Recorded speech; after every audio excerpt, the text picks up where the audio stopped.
Today on the Bourbon Bytes podcast, Kavalan shocks the whiskey world with a massive competition sweep. Buffalo Trace wants you to camp at the distillery. And we get a surprise drop of Bourbon Lemonade. Plus, I'm pouring up a bite-sized review of a Buffalo Trace single barrel store pick.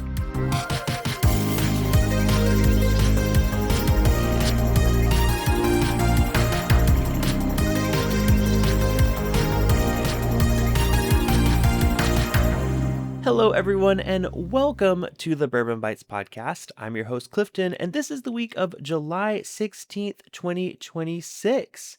While we are in the thick of the summer slump across whiskey, when there's not too many news and announcements, there are some international competitions that are heating up. So the first news story comes to us from the International Whisky Competition. They just dropped their 2026 winners. It's done on a 100-point blind tasting. So each whiskey is giving a score out of 100, and surprisingly, Kavalan has gotten 3 of their top 5 spots this year.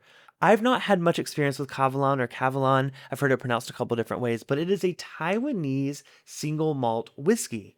And I've heard it compared to a lot of craft whiskey in America because they are a completely new category. They're still figuring out how climate affects their whiskey and discovering their specific place in the world of world whiskey. I've heard they really excel at their wine cask releases. And like I said, I may have tried one once or twice, but I don't have any recollection of how it is. But after this, I'm going to have to go seek out a bottle or 3. Because the Kavalan Peatist Oloroso Sherry Cask was their number 1 whiskey of the year with a score of 96.97.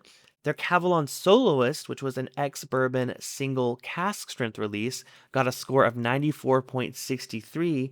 And in 4th place, their Kavalan Solist Madeira Cask got a score of 94.37. So 3 of their whiskeys are in their top 5. Now, of course, they're accompanied by a Smith Bowman cask strength, which I have heard amazing things about, and a Chinese whiskey called Leizhou Amontillado Sherry Cask.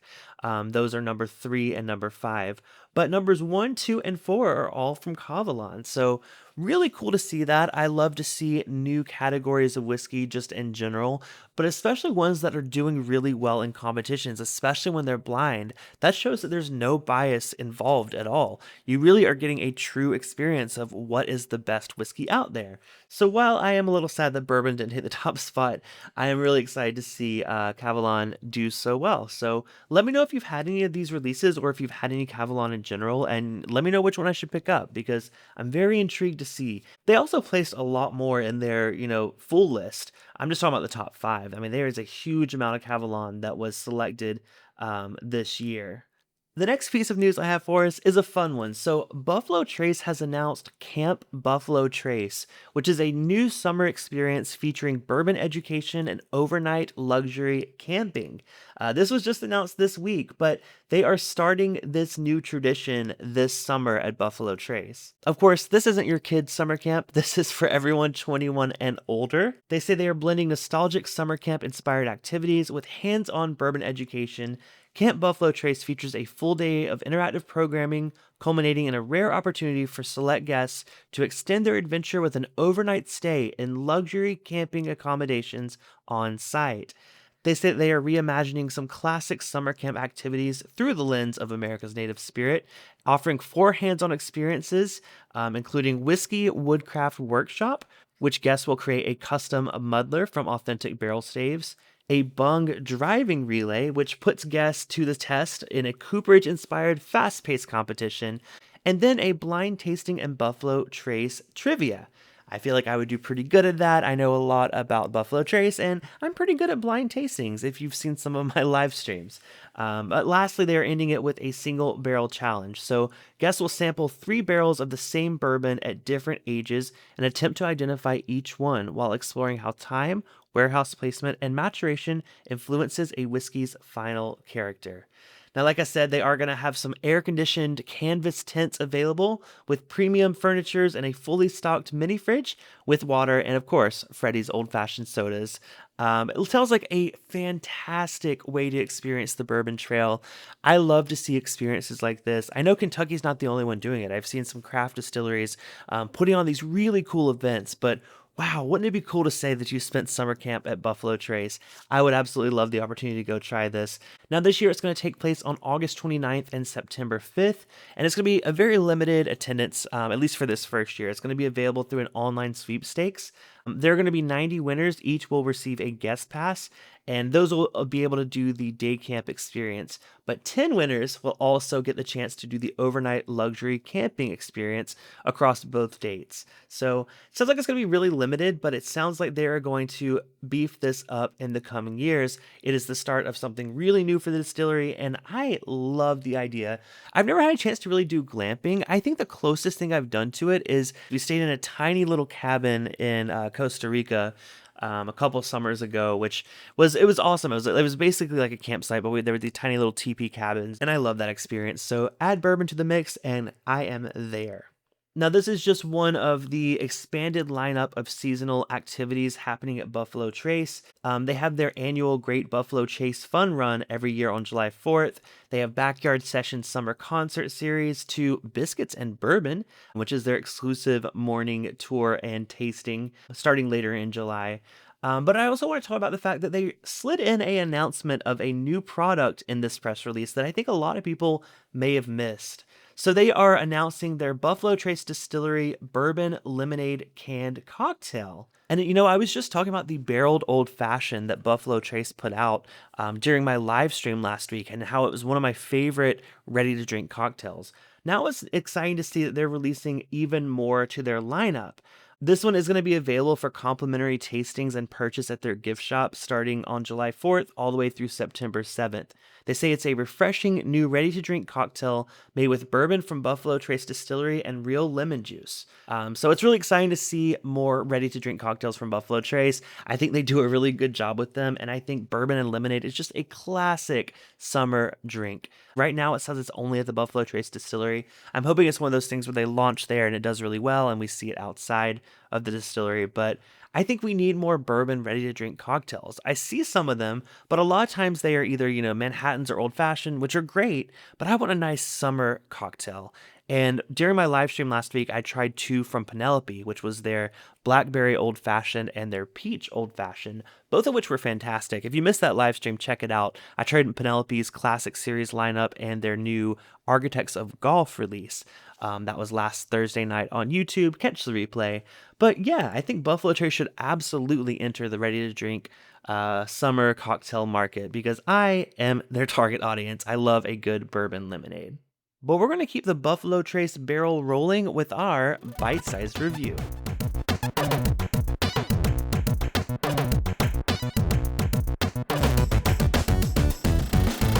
All right. Well, like I said, this is a little bit of a shorter episode, but I really wanted to tie it all together with this single barrel store pick of Buffalo Trace bourbon. So I know Buffalo Trace is one of those controversial ones that you can either find regularly at every grocery store or you have to hunt for hours to find a bottle.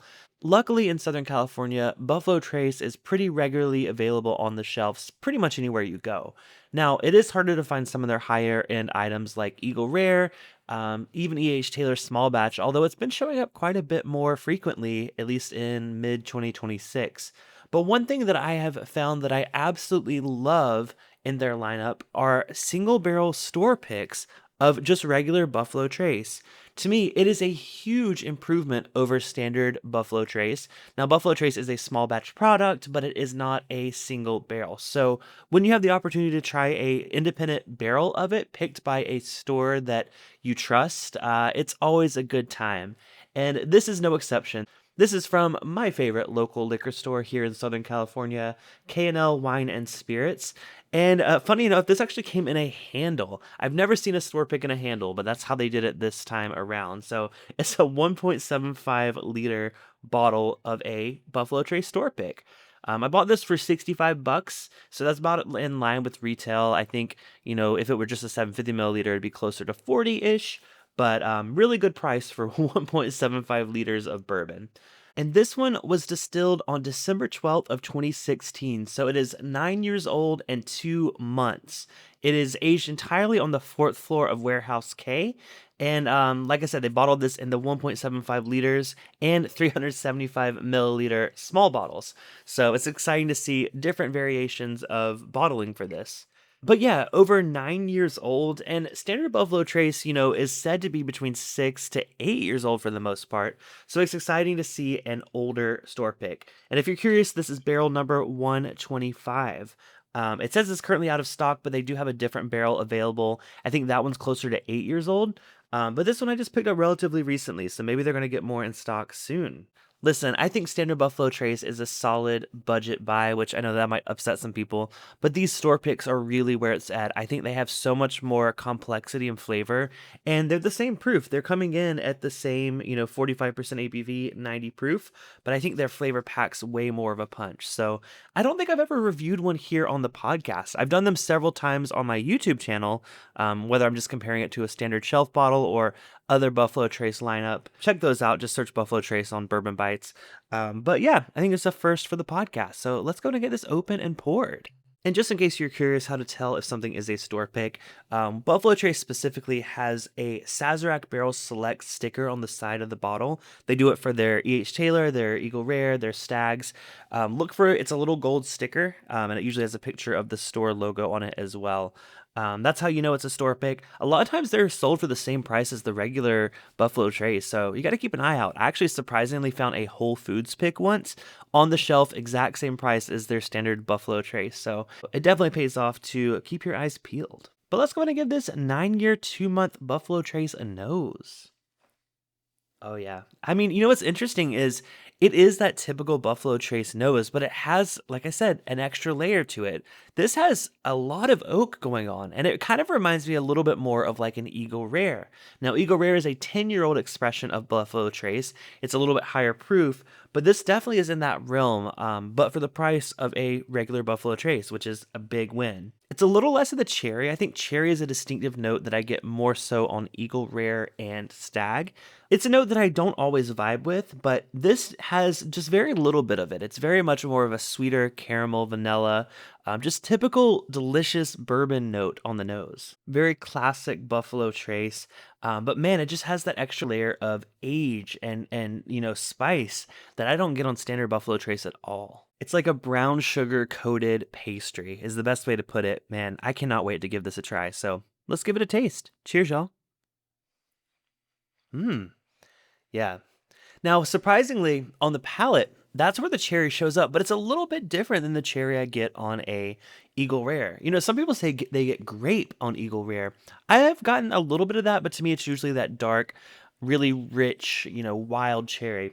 This though is different. It's a brighter cherry. It's almost like a, candy covered cherry, if that was a thing. And the more I taste it, it's that candy coating is the strongest thing here. So even more than cherry, more of like a candy coated red apple, like at a state fair. It has like that apple skin note, but with that sweet glaze of that candy outside. That's really nice. So bright up front. I mean, I'm getting a myriad of other flavors there, but they're all in that realm of like walking into a old town candy store, like in, some tourist cities you go in, they're making the fudge, they're making the saltwater taffy. This is definitely giving me that experience, but specifically that candied apple, maybe a little bit of that candied or maraschino cherry kind of note. It's really good. It's really, really sweet though. And the more I drink it, the more it settles on the mid palate and the back end of the palate with this dark, rich, caramelly, almost a little bit chocolate, but more of like a caramel chocolate blend. And finish, that oak shows up just a little bit. I think it's not nearly as oaky as it was on the nose, but it definitely shows up on the back end of the palate. And it actually gives it a bit of a longer finish than I would normally expect. I would say it's about a medium finish, nothing too crazy. But for a 90 proof bourbon, I'm not upset about that at all. Overall, this is just an extremely drinkable bourbon and I think a solid improvement over standard Buffalo Trace. Now, if you don't like Buffalo Trace, you may not like this one, but as someone that appreciates just regular Buffalo Trace, this is worth the 10 plus extra dollars that I've been seeing it go for when it is more. Otherwise, it's around the same price. It's not going to blow your socks off. It's not going to be the best tasting bourbon you've ever had, but it will satisfy that craving for something special, something unique, and especially if you're a Buffalo Trace lover, I mean, you're going to enjoy the heck out of this. So now it's time to give it a score for my bite-sized review. I keep it simple here. We do just one score, considering all things like palate, price, availability, proof, nose, finish, all the things. So for this one, like I said, it was $65, but for a handle. So I'm going to round that down to like 35-ish for the regular 750 milliliter bottle. I think this is an absolute win, especially with its being 9 years old. Usually, if you have a good store, they'll let you know the age of the bourbon if they do have a pick. Sometimes they have some NDAs where they can't, disclose this information, but I know K&L is very, very transparent. Like I said, they have this one that was 9 years, 2 months, and then they had another one that was an 8 year. So, of course, I went with the older one to give it a try, but man, is that a good buy for the money. Now, hard to find, yes. I know availability does have a factor into it. I wouldn't go pay secondary for a Buffalo Trace store pick. Definitely not. It's definitely meant to be a, I don't want to say bottom shelf, but a lower to mid tier, drinking bourbon. I'd say mid tier is usually around $50 to $70. So this is a little bit below that, but overall, I mean, there's not much to complain about here. It's a solid proof. It's a great price, and for what it is, I'm gonna give this one a 8 out of 10. And that seems really high, but you got to consider this is a 9-year-old bourbon for the equivalent of like $35. I mean, it's gonna be hard to find something like that. I mean, Knob Creek I think is the one that's more of a standard available release at that age. But again, that's not a single barrel. If you want a single barrel Knob Creek, you got to go quite a bit higher in price. But you do get that jump in proof as well. Don't get me wrong. I love me some single barrel picks of Knob Creek. But for a single barrel store pick at an 8 to 9-year-old age range, I mean, I think this is fantastic. And it's going to be hard to find a better bourbon for the price. Evan Williams single barrel, maybe? I mean, I guess. But it's not necessarily a pick either. So not saying it's unbeatable, but I think it's a solid 8 out of 10 for all things considered, price, availability, and just overall experience. This is a everyday drinker. I mean, I will say I bought this handle about 2 or 3 weeks ago, and I'm already through half of it. Now, of course, I've been using it as just kind of like a casual sip around the house. When we have people over, this is kind of what I pour them. But yeah, this has definitely been a favorite in the Bourbon Bytes household. Shout out to the folks at K&L Wine and Spirits. This is not sponsored. I am just a loyal patron of their store. I go regularly, and yeah, I just saw this on the shelf the other day, and I was like, you know what? I'll give it a try because they've not failed me yet on a store pick. But speaking of patrons, if you do want to support the channel and allow me to buy more fun bottles like this, you can join the Byte Club, which is what I call my membership program here. You can go to bourbonbytes.com for as little as $2 a month and support the channel. Your support means a ton. It allows me to buy some really cool bottles like this. You can also join on patreon.com/bourbonbytes. Same benefits, it's just your preferred platform. Thank you all to all my Byte Club members. Thank you for making this possible and making me want to continue these bourbon exploratory journeys. But with that being said, that wraps it up for this week's episode. Thank you all so much for listening. I will be back next week for another Bourbon Bytes podcast episode. Same place, same time, every Thursday morning. Make sure you follow me wherever you get your podcast. Leave a thumbs up if you are watching on YouTube. And until next time, cheers and game on.